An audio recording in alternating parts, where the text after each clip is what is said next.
Hello and welcome to the Daily Dose. When I was a kid, I remember a chant on the playground that went something like this. Sticks and stones may break my bones, but words will never hurt me. And for a while, I thought that was some sort of truth that would protect me from being affected by any sort of bullying for the rest of my life. But now that I'm an adult, I am not so sure about that. See, I can think of plenty of times where I don't somehow just toss those words aside, hold my head higher, and forget that they were ever spoken. Yes, sticks and stones will break our bones, but words most definitely can hurt us. Can you relate? This week on the Daily Dose, we're talking about the things that do hurt and even destroy families.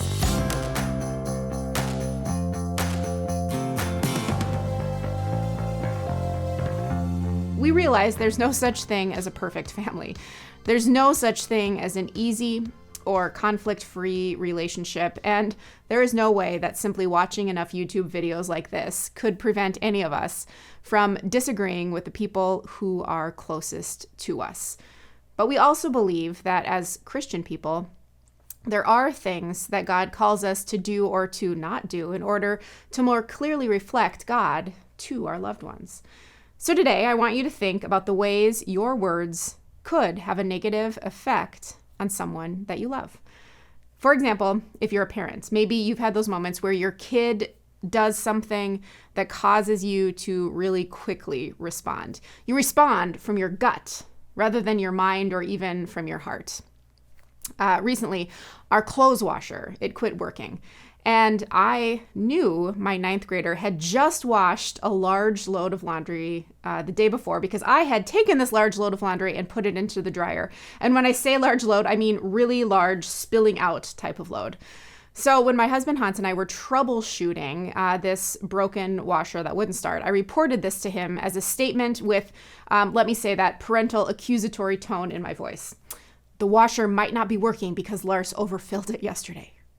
Now, that might have contributed to this. I'm not sure. I wasn't home when Lars put these clothes in the washer. So I don't know if it was making those wacky noises that those front load washers make when they're out of balance. But Hans looked at me and he said, I don't think that we need to tell Lars it's his fault that our washer isn't working. And he was right. It would have done no good for me to simply go downstairs and make that comment in that way to Lars. Sometimes we jump to conclusions as parents, and the way we say things or the way things come across as arguments or criticisms, they can come across that way when they don't need to. Or think about all of those words we see every single day, all the time, in a text message.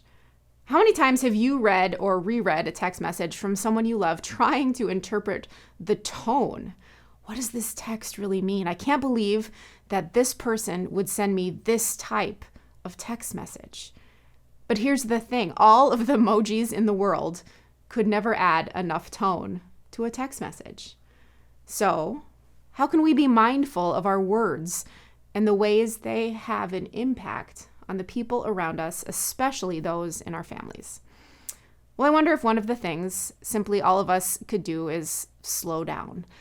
I mean, think about it. Whether you live in a bustling city or a small town, we are constantly pushing ourselves to move at a faster pace. We get our fast food restaurant sandwich in 10 minutes instead of 5, and suddenly we are livid. Our kids' activities happen every night of the week instead of just a couple here and there.